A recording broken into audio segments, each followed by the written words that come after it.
ሰኞ ከቀኑ 6 ሰዓት ላይ የሚነበብ ግብረ ሕማም ነው።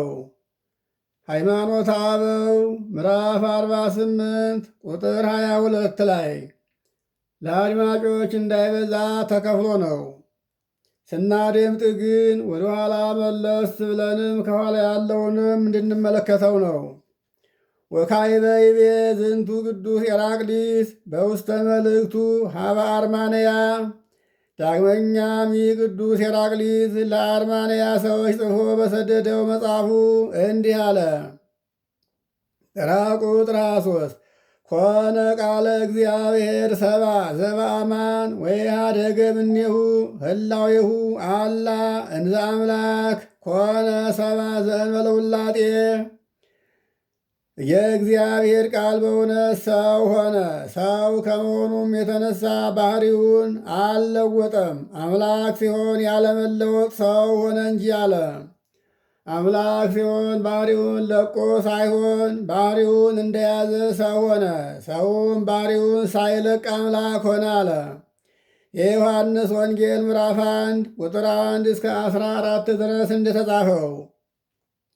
ተራ ቁጥር 24 ወአስለጠ ዕዳ ዘኮነ ላዕለ ደቂቀ እጓለ እመሕያው ወቤዘዎሙ በርእሱ ወሞተ በእንቲአሆሙ ከመ ሰብእ ወተንሥአ ወአይጎሎ ለዘቦቱ አዘዘ ሞት ወአይጎሎ ለዘቦቱ እዘዘ ሞት ዘውእቱ ዲያብሎስ።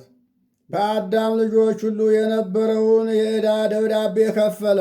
በራሱ ተቤዣቸው። ሰው እንደመሆኑም ስለ እነርሱ ሞተ። የሞት ሥልጣን የነበረውን ዲያብሎስንም ድል ነሳው። እርሱም ድል ተነሳ። ይሄውም ዲያብሎስ ነው።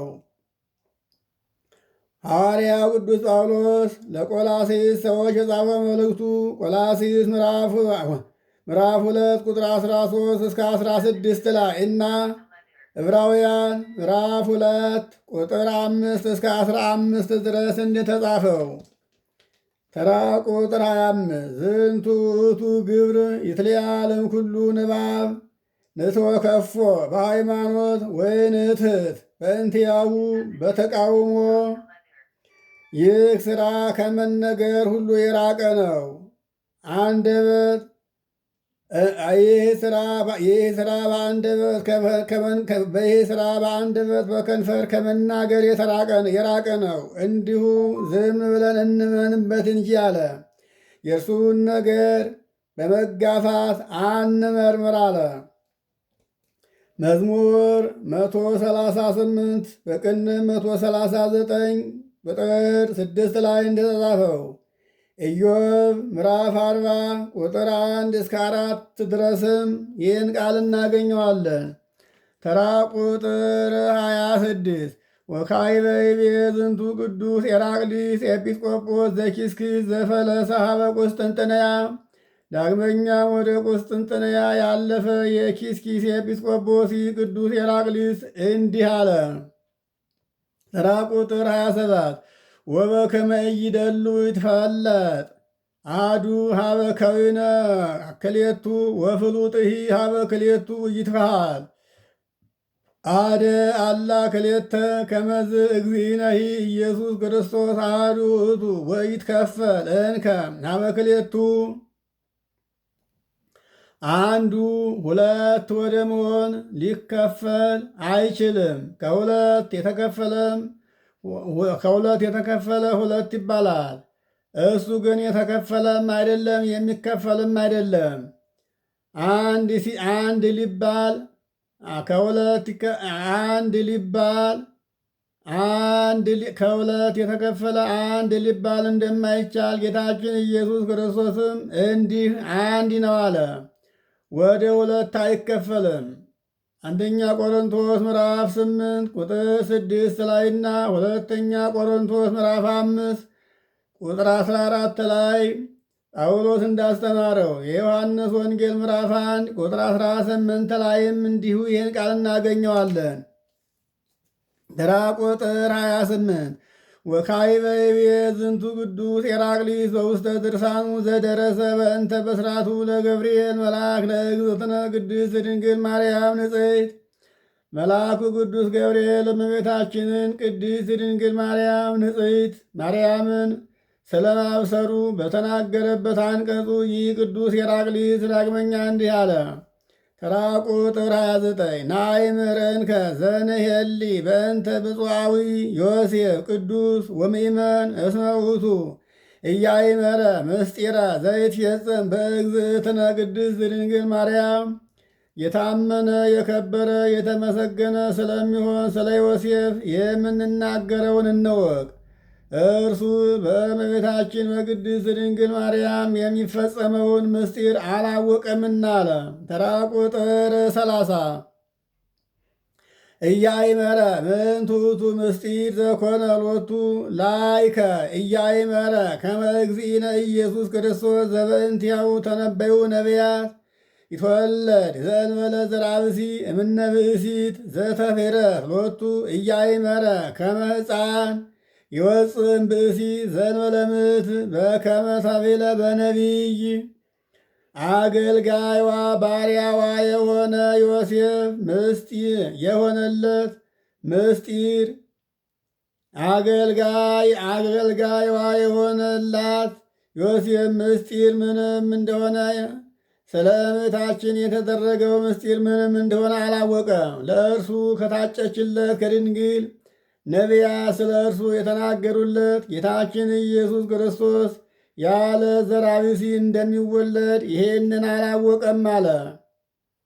በነቢዩ እንደተናገረ ሕፃን ያለ አባት ከድንግል እንደሚገኝ ዮሴፍ ይሄንን አላወቀም አለ።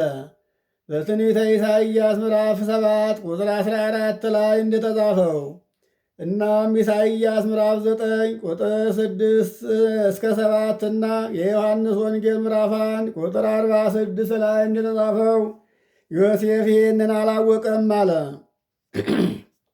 ተራ ቁጥር 30 ኢያእመረ እስመ ዘተፈጥረት እምነ ጽውር ጽሩይ ትከውን እምነ ጽውር ጽሩይ ትከውን መቅደሶ ለእግዚአብሔር ኢያእመረ እስመ ዘለዓለም እንበለ ርኩስ አዳም ዳግማዊ ይትፈጠር ውስተ ገዳም ድንግልናዊት ከንጹሕ ዘር የተፈጠረ ድንግል የእግዚአብሔር ማደሪያ እንደምትሆን ይህንን ዮሴፍ አላወቀም አለ።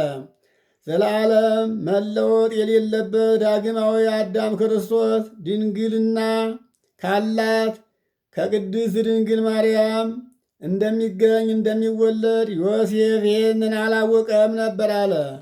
ዘፍጥረት ምዕራፍ 9 ቁጥር 26 ላይና መኃልየ መኃልይ ምዕራፍ 4 ቁጥር 12 ላይ እንደተጻፈ። ተራ ቁጥር 32 ኢያእመረ ከመ ርእሰ ኩሎሙ ፍጡራን ይትወለድ ዘእንበለ ዘር ኢያእመረ ከመ ምድር እስራኤላዊት ትፈሪ ፍሬ ሕይወት ዘእንበለ ዘር በከመ ተቤለ በነቢይ ጽጌ አስተርአየ በውስተ ምድረነ ወአዲ ተቤለ ወምድርኒቱ ፍሬሃ።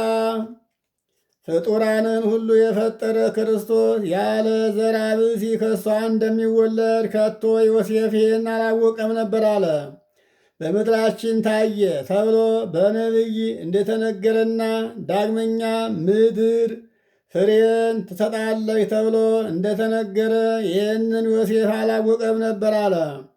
በትንቢተ ኢሳይያስ ምዕራፍ 32 ቁጥር 1 እስከ 2 ድረስና የዮሐንስ ወንጌል ምዕራፍ 1 ቁጥር 4 ላይ እንደገና ሐዋርያ ቅዱስ ጳውሎስ ለቆላሴስ ሰዎች በጻፈው መልእክቱ ቆላሴስ ምዕራፍ 1 ቁጥር 15 እስከ 18 ድረስና መኃልየ መኃልይ ምዕራፍ 2 ቁጥር 12 ላይ ይህን እንደተጻፈ ዮሴፍ አያውቅም ነበር አለ። መዝሙር 84 በቅንፍ 85 ቁጥር 12 ላይም ይህ ቃል ተጽፎ እናገኘዋለን። ተራ ቁጥር 33 መልአከ እርሳ ለድንግል ወታውከ ልቡ ለዮሴፍ ሶበ ርእየ ልህቀተ ከርሳ ለእንተ እንበለ ርኩስ ሃለ ፍጹመ ምስጢራ ለንጽሕት ወረከባ ጽንስተ በምስጢር ዘኢየአምሮ ወወርቀ ውስተ ጽኑ መዋግድ ህሊና ነጸራ እንዘ ጽንስት የድንግል ሆዷ ገፋ ያለ ዘር የጸነሰች የድንግልናን የሆዷን መገፋት ባየ ጊዜ የዮሴፍ ልቡ ሐዘነ። የንጽሕት እመቤታችንን ምስጢሯን ፈጽሞ መረመረና በማያውቀው ምስጢር ጸንሳ ቢያገኛት በጽኑ ሐሳብ በማውጣት በማውረድ ተያዘ፣ ተዋጠ፣ በሐሳብ ተጨነቀ አለ። ተራ ቁጥር 34 ወነጸራ እንዘ ጽንስ ወሃለየ ከመ ይእቲ ኮነት ውስተ ርኩስ እስከ አመ አስተርአዮ መልአከ እግዚአብሔር ወይቤሎ ይትብራህ ኦ ዮሴፍ እስመ ዘይትወለድ እምኔሃ መንፈስ ቅዱስ ውእቱ ወአኮ በከመ ትትዔዘብ አንተ። ጸንሳ ባገኛት ጊዜ በዘር በሩካቤ የጸነሰች መሰለው። ከእርሷ የሚወለደው በግብረ መንፈስ ቅዱስ ነውና አንተም እንደምትጠራጠረውና እንደምታስበው አይደለምና ዮሴፍ ሆይ አትፍራ ብሎ ከእግዚአብሔር የተላከው መልአክ እስከሚነግረው ድረስ ዮሴፍ ይህንን አላወቀም ነበር አለ። ተራ ቁጥር 35 ወሶበ ሰማ ዘንተ ዮሴፍ ሰገደ ለድንግል ወገነየ ለንጽሐ ወአይመረ ከመ ይእቲ ድንግል ዘተነበየ በእንቲአሃ በትንቢት ኢሳይያስ ነቢይ እንዘ ይብል ናሁ ድንግል ትጸንስ ወትወልድ ወልደ ወይሰመይ ስሙ አማኑኤል ዘበትርጓሜሁ እግዚአብሔር ምስሌነ። ዮሴፍም ይህን ነገር በሰማ ጊዜ ለድንግል ሰገደላት፣ ንጽሕናዋንም አመነ። ነቢዩ ኢሳይያስ እነሆ ድንግል በድንግልና ጸንሳ ወንድ ልጅ ትወልዳለች፣ ስሙንም አማኑኤል ትለዋለች። ትርጓሜውም አማኑኤል ማለት እግዚአብሔር ከእኛ ጋር እግዚአብሔር የእኛን ባህሪ አድርጎ ከእኛ ጋር አንድ የሆነ ማለት ነው ብሎ መልአኩ የተናገረላትን ድንግል እርሷ እንደሆነች ያን ጊዜ ዮሴፍ ተረዳ፣ አወቀ አለ። የማቴዎስ ወንጌል ምዕራፍ 1 ቁጥር 18 እስከ 25 እና የሉቃስ ወንጌል ምዕራፍ 1 ቁጥር 26 እስከ 39 በትንቢተ ኢሳይያስም ምዕራፍ 7 ቁጥር 14 ላይ የተመዘገበውን መመልከት ይቻላል። ለምእመናን እንዳይበዛ እዚህ ላይ ከፍለነዋል። ይቆየን።